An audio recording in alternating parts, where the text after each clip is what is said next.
जी प्रणाम आचार्य जी। जैसा कि हम सबको पता है, सावन का महीना चल रहा है और इस समय एक मेरा प्रश्न कांवड़ यात्रा पे है कि इस यात्रा में कुछ धर्म जैसा ही है या ढोल नगारे हेलीकॉप्टर से फूल वर्षा यही है, या कुछ धर्म अध्यात्म भी है इस यात्रा में? इस यात्रा का कुछ ऐसा मतलब है क्या? देखिए, कर्म के पीछे कर्ता कैसा है सब कुछ इस पे निर्भर करता है। आप कितने बोध, कितनी स्पष्टता के साथ कोई भी धार्मिक कर्म कर रहे हैं, उस कर्म की गुणवत्ता उस बोध, उस स्पष्टता पर निर्भर करती है, उसके अलावा कुछ नहीं। अगर आप शिवत्व का अर्थ समझते ही नहीं,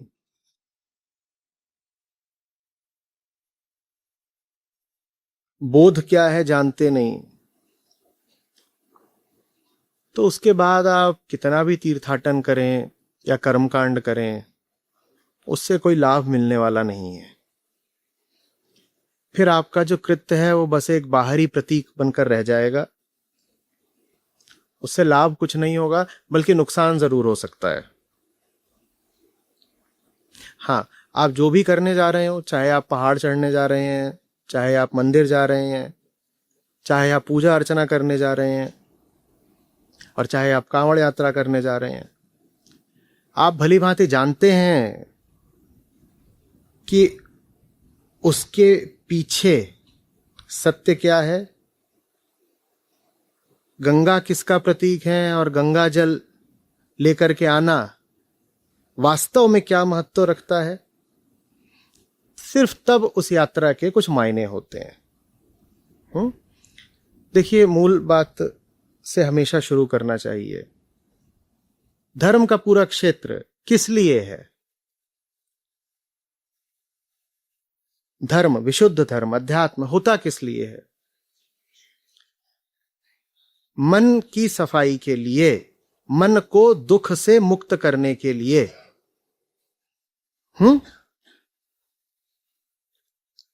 इसके अतिरिक्त धर्म का कोई प्रयोजन नहीं है, ठीक? और जब वो आनंद मिल जाता है, या जब दुख से, बंधनों से मुक्ति मिल जाती है, तो उसके बाद भी फिर धर्म का कोई प्रयोजन नहीं रह जाता। धर्म एक माध्यम है मन को उसकी सही मंजिल तक लाने के लिए, ठीक? ये बात हम में से बहुत लोग समझते नहीं है। हम धार्मिक बन जाते हैं और ये नहीं जानते कि धर्म है ही क्यों।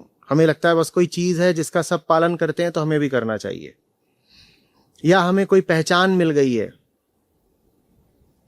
तो उस पहचान को पकड़ के रखना है, इसी का नाम धार्मिकता है। नहीं, धर्म न तो परंपरा का नाम है, न पहचान का नाम है। धर्म मन को दुख से, भ्रम से, बंधन से मुक्त करने का नाम है। ये बात स्पष्ट हो रही है? तो अब धर्म के साथ कई तरह की फिर परंपराएं जुड़ी होती हैं, कर्मकांड जुड़े होते हैं। वो भी फिर किस लिए होंगे? अगर धर्म का ही मूल और कुल उद्देश्य है मन को भ्रम से, दुख से मुक्ति देना, और भ्रम ही मन का दुख है, भ्रम ही मन का बंधन भी है।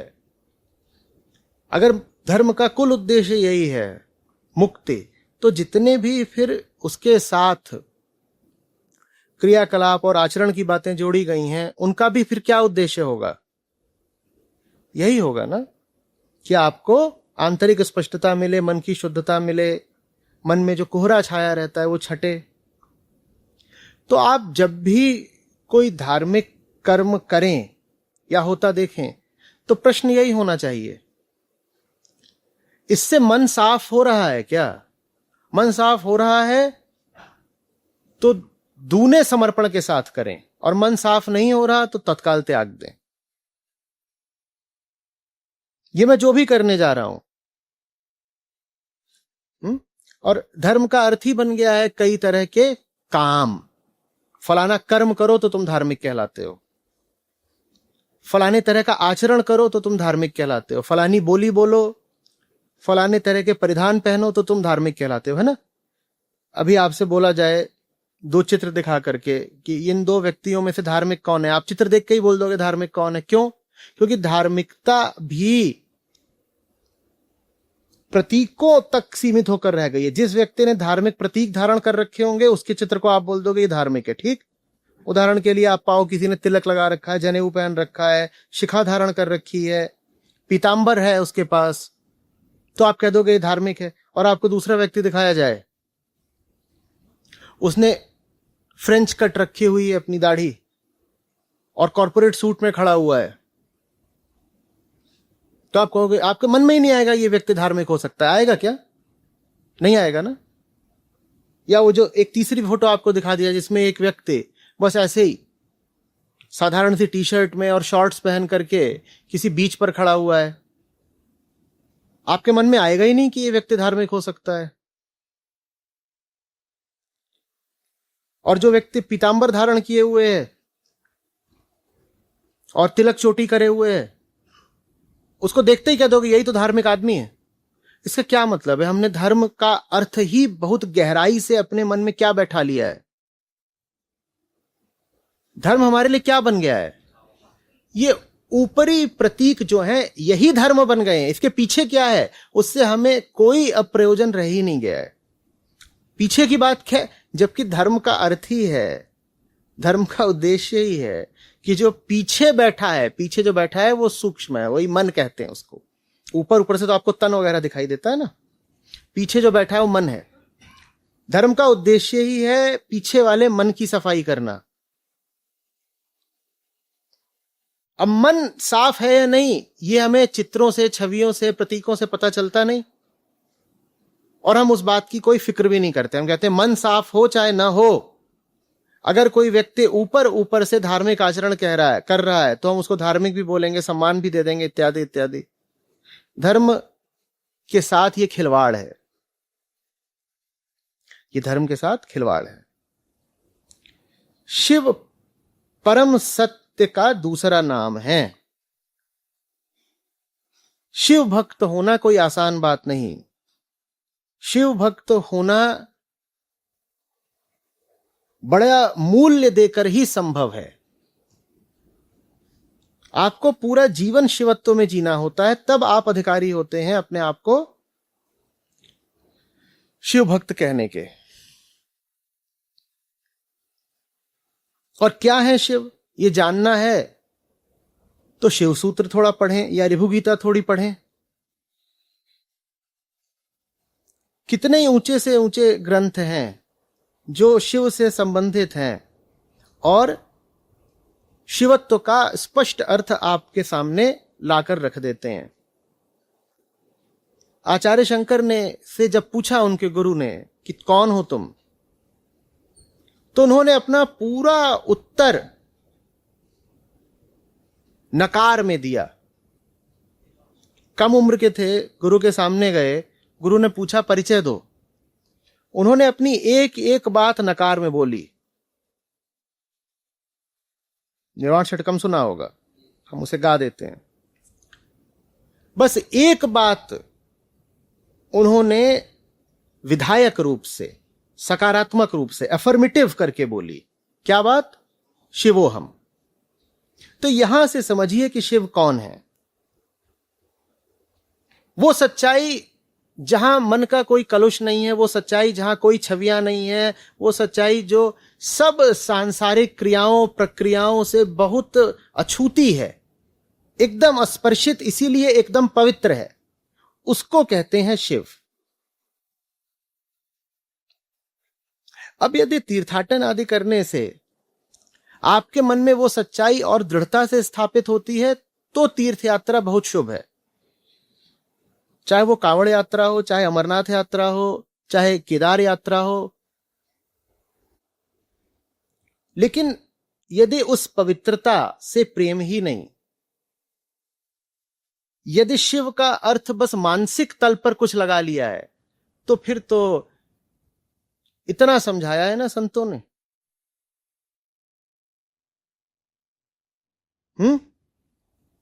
कि गंगा गयो ते मुक्ति नाई, 100 गोते खाइए। आप जाइए, आप 100 बार आप गंगा में नहा लीजिए तो भी मुक्ति मिलेगी नहीं। जैसे गंगा की मछली होती है, रहती गंगा में है पूरी जिंदगी, लेकिन बाहर निकालो तो बदबू ही दे रही होती है। आप भी वैसे ही रहोगे।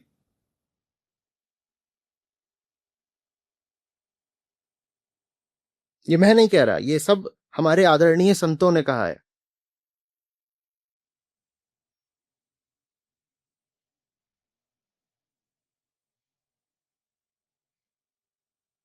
समझ में आ रही है बात?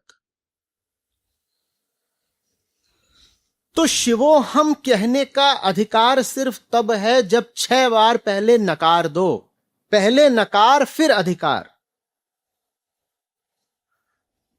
नहीं मैं देह नहीं, नहीं मैं मन नहीं, नहीं मैं पंचभूत नहीं, नहीं मैं पंचेंद्रियां नहीं, मैं विचार नहीं, मैं भावना नहीं, मैं इन सब में से कुछ नहीं हूं। जब ये सब बोल दो तब कह सकते हो कि शिव से मेरी कुछ निकटता हुई। अगर अभी मन में इंद्रियां ही घूम रही हैं, विचार ही घूम रहे हैं,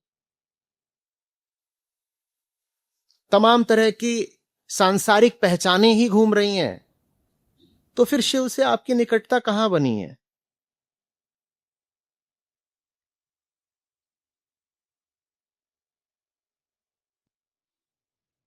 फिर तो शिव को भी हमने बहुत नीचे गिरा लिया।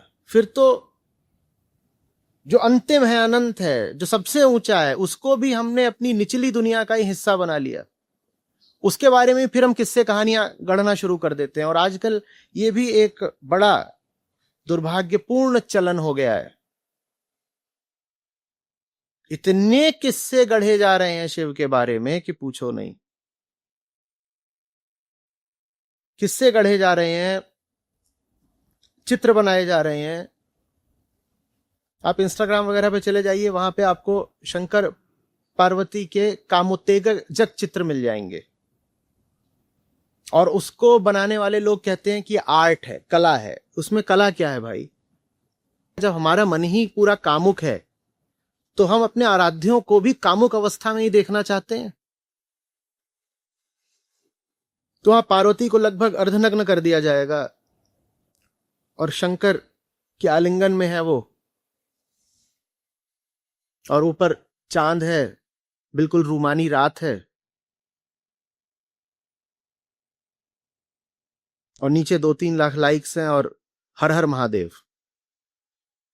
ये महादेव का तुम सम्मान कर रहे हो?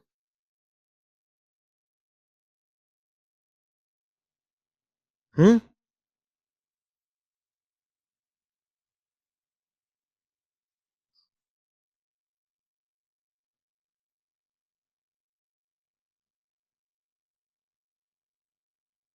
बोलते हैं उनकी तो भूतों की सेना है ना, तो हम भी भूत बन के नाचेंगे। और नहीं कुछ पता है शिवत्व के बारे में। एक बात पता है कि वहां गांजा भांग चलता है, धतूरा चलता है। तो डीजे होना चाहिए, धतूरा होना चाहिए, और बगड़ बम बम, बगड़ बम बम।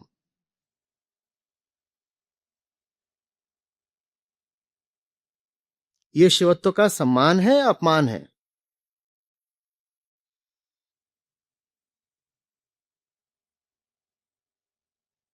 नाचो। शिव का संबंध नाचने से कैसे जुड़ गया समझ में नहीं आया। हर चीज को मनोरंजन बना लेना है। महाशिवरात्रि होगी, लगेंगे नाचने।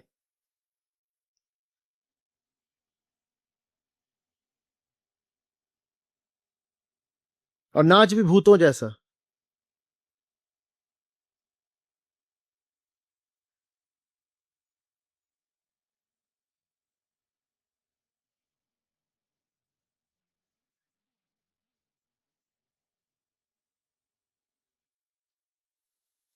महाशिवरात्रि पाशविक वृत्तियों से मुक्ति का प्रतीक है या पशु बने रह जाने का?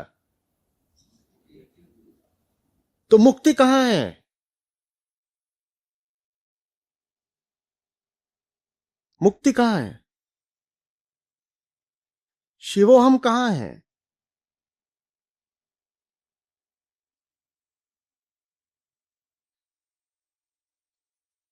मैं चाहूंगा कि प्रश्नकर्ता आज जाकर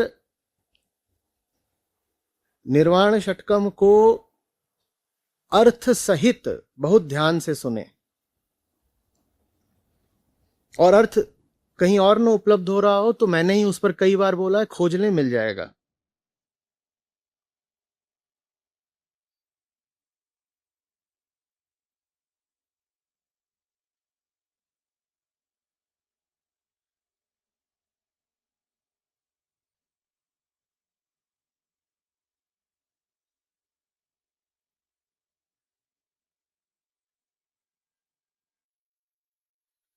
जब धर्म में विकृतियां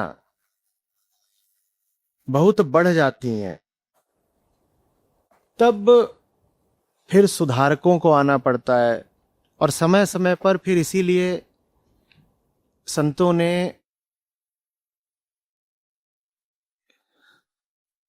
धर्म का पुनरुद्धार करना चाहा है, और ये सनातन धारा में बहुत बार हुआ है। कितनी भी ऊंची बात कह दी जाए धर्म में, हमारे भीतर का जानवर उसे बहुत निचले तल पर गिरा देता है। आपको ऊंची से ऊंची बात उपलब्ध होगी, लेकिन आप उसको विकृत कर देंगे, आप उसको अपने जैसा बना लेंगे। ये हमारा काम है।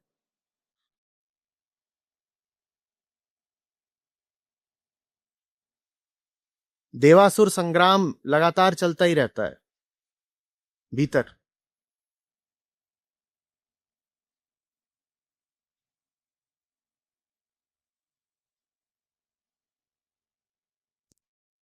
वेदांत हमने समझा नहीं, हमने बिल्कुल नष्ट भ्रष्ट करके रख दिया पूरे वैदिक वांग्मय को, तो फिर बुद्ध और महावीर को आना पड़ा।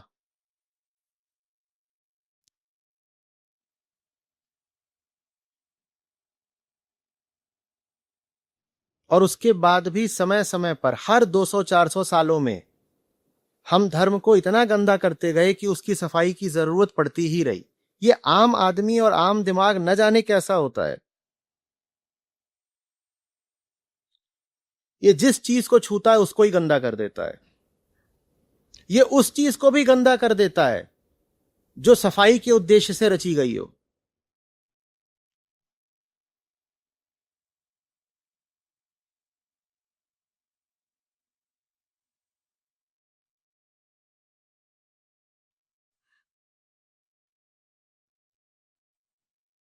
यही सब पोंगा पंडितवाद, गप्पबाजी, कपोल कल्पना, खोखली और भ्रष्ट मान्यताएं,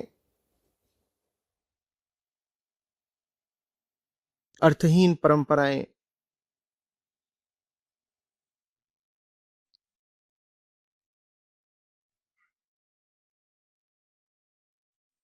सिख गुरुओं को भी इतनी मेहनत क्यों करनी पड़ी?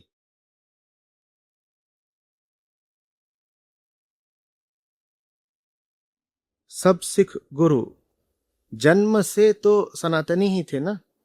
इतनी मेहनत उन्हें क्यों करनी पड़ी? क्योंकि धर्म को हमने बड़ा मलिन कर दिया था।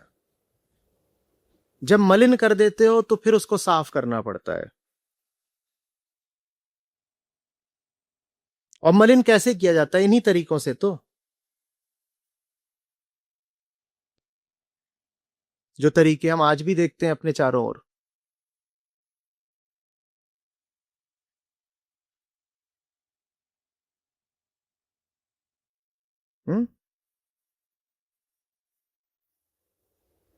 उसके बाद तुम कबीर साहब को ले लो, संत रैदास हैं। भक्ति काल के संतों की एक पूरी परंपरा है जो वास्तव में धर्म में सुधार का ही काम कर रहे थे। कितनी हैरत की बात है ना ये, कि इतने सारे मनीषियों को, ज्ञानियों को जान लगानी पड़ती है सुधार के लिए, सफाई के लिए। इतने बड़े बड़े लोग मिलके अगर सफाई कर रहे हैं तो सोचो गंदगी कितनी गहरी होगी।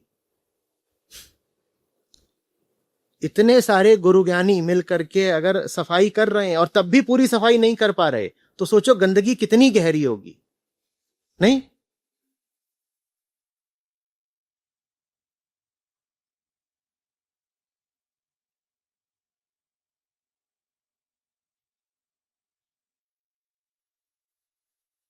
धर्म हमारी एकमात्र आशा है। धर्म वो शक्ति है जो पशु को मनुष्य बनाती है।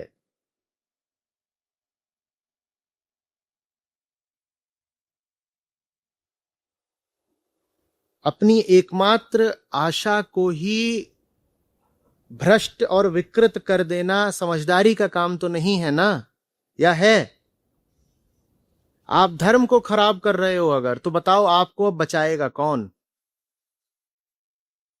जो आपको बचा सकता था, जो आपको बचाने वाली आखिरी उम्मीद थी, अगर आपने उसको ही खराब, बर्बाद, बेकार कर दिया, तो अब आपको कौन बचाएगा? यह ऐसी सी बात है जैसे आप अपनी दवाई की बोतल में नशा भर दें। आपको दवाई दी गई है और आप बड़े पुराने और गहरे रोगी हो। आपको दवाई दी गई और आपने क्या करा? दवाई की बोतल तो बाहर बाहर से वैसे ही रखी, उस पर जो लेबल चस्पा था वो वही पुराना रहने दिया। बाहर से देखो तो क्या लिखा हुआ है उसमें? दवाई। पर दवाई आपने उड़ेल दी और उसमें आपने क्या भर दिया है? नशा। धर्म के साथ यही हुआ है। धर्म की बोतल में बाहर बाहर से तो लिखा हुआ है दवा, लेकिन भीतर से हमने नालायकी करके उसमें भर दिया है नशा। और हम सोचते हैं हम बड़े चतुर है, देखो हमने नशा कर लिया। कर तो लिया नशा, पर अब तुम्हें बचाएगा कौन? वो एकमात्र दवाई थी तुम्हें बचा सकती थी, तुमने उसको भगा दिया, तुमने नशा भर लिया। तुम चतुर हो बहुत।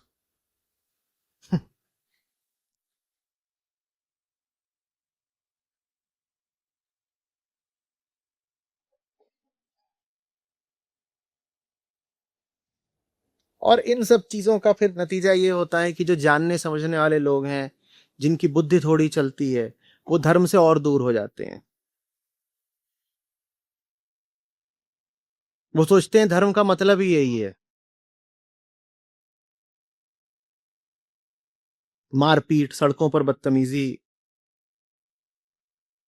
नारेबाजी, आक्रामकता,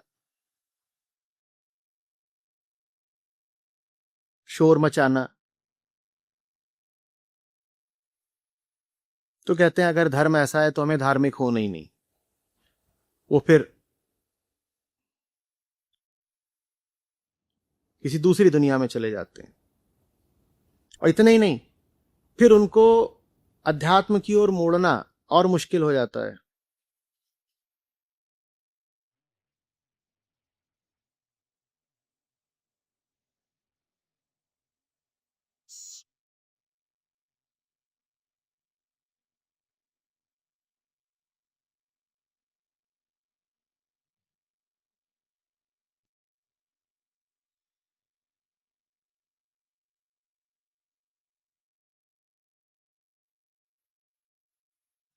एक वरिष्ठ पत्रकार थे, मुझसे मिले थे। ये तब की बात है जब मैक्लॉयडगंज में एक बड़ा लंबा शिविर चला था। तो उन्होंने मुझसे कहा कि I had never expected that in spite of being an acharya you will have some intelligence and depth. ये हमने अभी धर्म की स्थिति कर दी है। वो आचार्य शब्द देखकर बिदक जाते हैं। मैंने सोचा नहीं था कि आचार्य होने के बावजूद आप में कुछ बोध होगा, कुछ गहराई होगी। तो मैं तो चकित हूं। और मुझसे बहुत लोगों ने कहा, कह रहे हैं आप अपने नाम से ही आचार्य हटा दीजिए, बहुत सारे ढंग के लोग आपको सुनना शुरू कर देंगे। ये आचार्य हटा दीजिए बस। लोग बिदक रहे हैं, लोग धर्म से ही बिदक चुके हैं, क्योंकि धर्म का इतना गंदा स्वरूप पिछले 1-2 दशक में हमारे सामने लाया गया है। गंदगी पुरानी है और पहले से ही चल रही है, पर अभी तो कोई इंतहा ही नहीं है।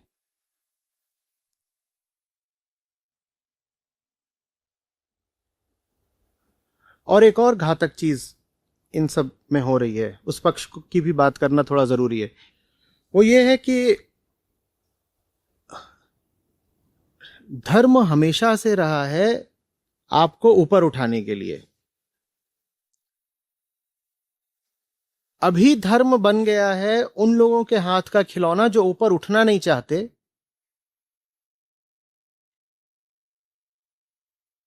जो बिल्कुल हठी हैं, जिन्हें अपनी नालायकी पर कायम रहना है, जिन्हें दुनिया में कोई जगह, कोई सम्मान, कोई ताकत कभी मिल नहीं सकती। उन्हें एक सस्ता उपाय मिल गया है, क्या? धर्म। एक 25 साल का होगा, किसी कस्बे का युवक, उसने जिंदगी में कुछ जाना नहीं, कुछ सीखा नहीं, तमाम तरह की उसकी अज्ञानताएं हैं, कुछ बुरी आदतें भी उसने पाल रखी हैं, रोजगार उसको मिल नहीं रहा है। इस व्यक्ति को दुनिया में कोई पहचान नहीं है, कोई जगह नहीं है, कोई आदर नहीं है। तो ये एक तरकीब निकालता है, ये कहता है मैं धार्मिक हूं। ये कभी कह देता है जय श्री राम, कभी कह देता है बम बम भोले। और अब ये पाता है कि अचानक ही इसको आदर भी मिल रहा है और इसको ताकत बहुत मिल गई है।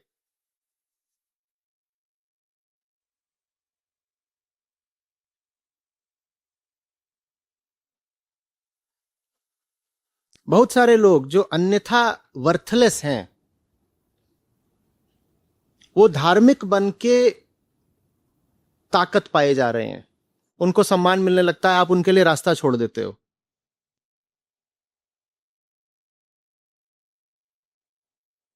अब देखेंगे तो ये बात आपको बहुत दिखाई देगी। और उसकी वजह से एक बड़ी उल्टी गंगा बह रही है। वो ये है कि धर्म का क्षेत्र जो ऊंचे से ऊंचे लोगों के लिए होना चाहिए था, उससे ऊंचे लोग कटते जा रहे हैं, और जितने वर्थलेस लोग हैं वो उसमें और घुसते जा रहे हैं। और वो घुस इसलिए नहीं रहे कि उनकी वर्थलेसनेस, उनकी मूल्यहीनता कम हो, वो इसलिए घुस रहे हैं ताकि वो वर्थलेस बने रहते हुए भी सम्मान और शक्ति पाने लगें। ये बहुत खतरनाक बात है, क्योंकि धर्म आपको उठाने के लिए होता है। धर्म इसलिए नहीं होता कि आप जैसे हैं वैसे ही रहें और फिर भी आपको सम्मान भी मिले और शक्ति भी मिले।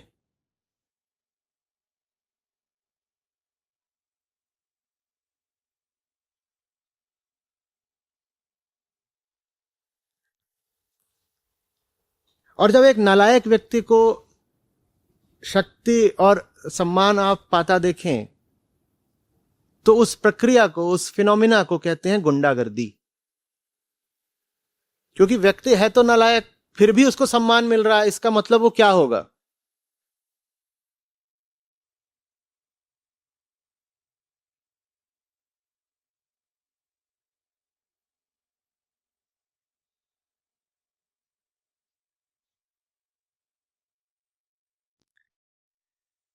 मैं दोहरा रहा हूं, धर्म ऊंची से ऊंची बात है, और धर्म इस संक्रमण काल में, जब हम महाविनाश के बहुत निकट हैं, धर्म हमारी आखिरी आशा है। धर्म को गंदा मत करिए।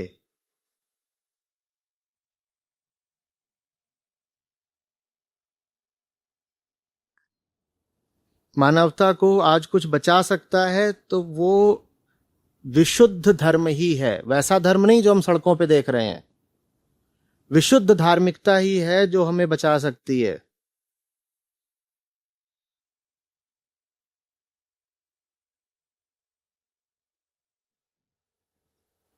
दवाई को नशा और जहर मत बनने दीजिए, प्रार्थना करता हूं।